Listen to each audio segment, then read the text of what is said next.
Hello everyone, I am Tyler Schmitz, and on today's episode on the My Stutter Story channel, I am going to show a video from my dad, my mom, and my sister. So if you could please subscribe to the channel and give it a thumbs up, that would be fantastic. Enjoy everybody.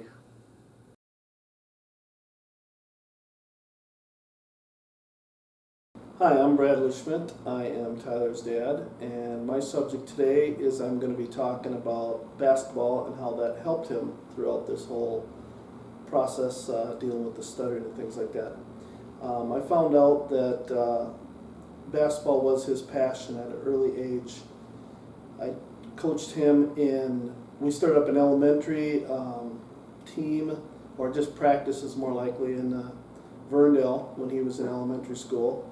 And that continued, and we found out that this was something he really enjoyed, and he was willing to work hard at it. And that was something that he carried on throughout his life. That he could bury himself in basketball, and the studying wasn't an issue there. We had a time when he was in high school where we lost track of him on a Sunday, and we didn't know where he was. And what he had done is he had taken my gym keys and he went up to the gym, and at the time he was averaging like 24 points a game or something like that, but he was disappointed in how he was going to his right. So he spent 2 hours up in the gym just working on going to his right and shooting off of his movement to his right. I had taught him a lot, or coached him a lot, in elementary school and through middle school and things like that. When I got a new job in LeSueur-Henderson, the athletic director asked me if I wanted the head basketball job, and I immediately said no. I didn't feel I was qualified for it. When I went home, and Sherry, my wife, and Tyler and Kelsey, his sister, talked about it, we decided that I would take the job, and I think a lot of that had to do with the stuttering and how we could protect him. And the attitude was, you know what, we won't have, if I am the coach, at least we know he won't get the shaft from another coach or things like that.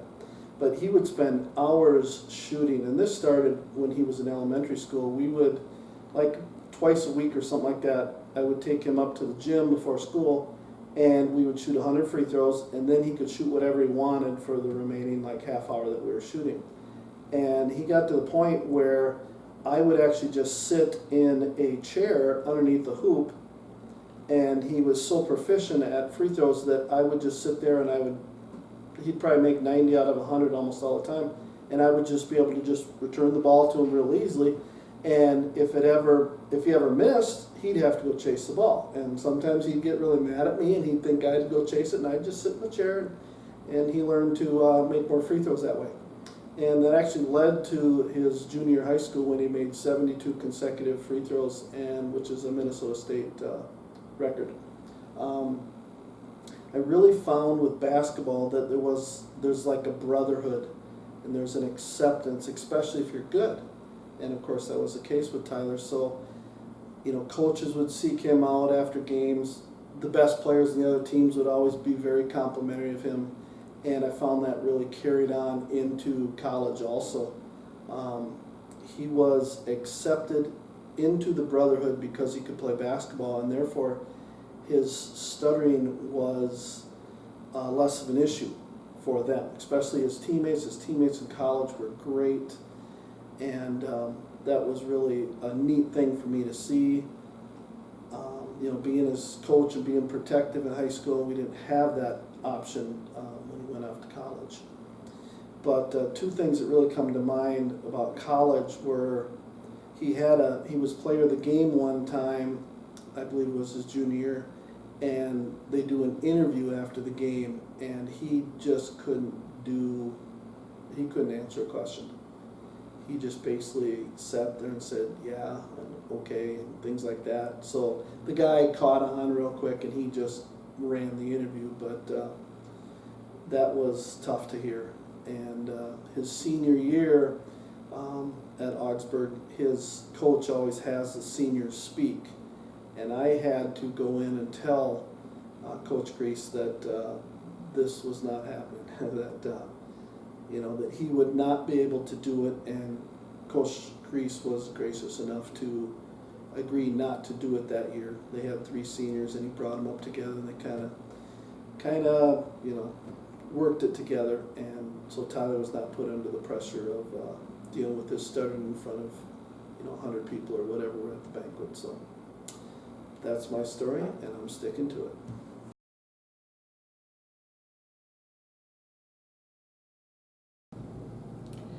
First of all, having Tyler deal with a speech impediment was way harder on him than it would ever be on me. His speech has never or will never define him as my son. There's so many hard things to deal with when your child has a disability, but there's so many parents that have to deal with this. I'm not the only one. But being a mama bear like I am, I wanted to protect my cub from all the evil in this world. Once I was able to see him shine in college, I was able to trust God and lean on him throughout this whole process. But I would say the hardest thing for me was the day I had to drop him off at college at Augsburg University. Prior to that, I was able to protect him, at least in my mind. I could protect him from all evil. I could do so many things for him. But when I dropped him off at college, I had to let it go. And to trust God and to let him go was the hardest thing I've ever had to do. But I had no choice. Prior to college, I was able to be his voice when he didn't have his voice. I was able to speak for him when we ordered things at the restaurant, or talking to teachers to make sure he didn't have to be taught in front of classes. Just so many different things that I had to carry the weight for him because I needed to protect him. There's so many bullies in this world, and when you have a speech impediment, Tyler's been called so many names. And it breaks your heart as a parent to see your child go through that from elementary school all the way to high school. But there we were at college, dropping him off at the dorm. And I had to let him go and let him be free. I knew God would watch over him and protect him, but still in my heart it was so scary. As we were leaving, after dropping him off, I pulled his roommate Brian Rudd aside. Brian, as most of you know or don't know, he is a football player at Augsburg College. He is a bigger guy who has the softest heart. I knew I was in good hands and I could hand over the reins to Brian. But I told him that he needed to protect Tyler at all costs. He needed to be his voice when Tyler didn't have his voice. And I know Brian had no idea Tyler had a speech impediment before college. But he didn't care. He didn't judge him. He just loved Tyler. Throughout college, God placed the perfect people in Tyler's life. From his basketball family and all his teammates to his roommates and friends who have become now lifelong friends that he will have forever. All of my fears in this college experience turned out to be the biggest blessings. Tyler has friends now that are lifelong friends who have never judged him, who love him unconditionally, and who are there to support him no matter what he does. Knowing people didn't realize how bad Ty's speech was, we sometimes had to ask for special treatment. From teachers, coaches, we never knew if they really understood Ty's problem and not being able to speak, or if they thought we were making it up. But we had to protect him. Coach Grease was one of those who helped us along the way. It was time for Tyler to do a senior speech with Tyler Brado and a red shirt. We knew Tyler would never be able to stand in front of the whole team and some alumni that showed up.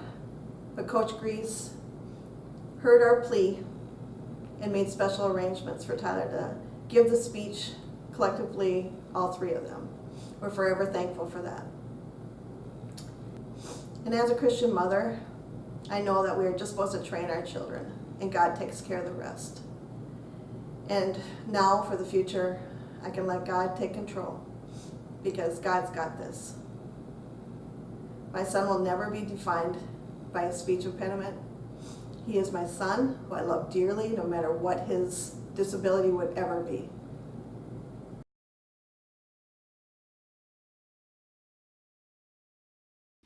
Hi y'all, my name is Kelsey and I'm a younger sister to Tyler.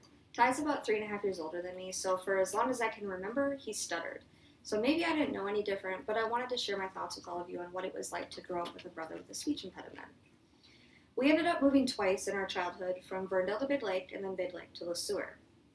Each of those moves, we had different reactions to it, and I didn't mind the move to Big Lake when I was in second grade, but I watched my brother struggle through that school year and it broke my heart. It made me dread going back to school every day, and ultimately I ended up hating my third grade year.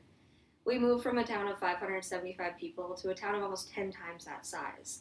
So to me, and I'm sure to my brother, it felt like we were ripped from our little Verndale bubble with the comfort of everything that we knew and seeing our grandparents every day to this big city that we knew nobody. But through each move and every day, I always felt that we were in it together, regardless of if he could physically tell me that or not, because his presence alone reminded me of that daily.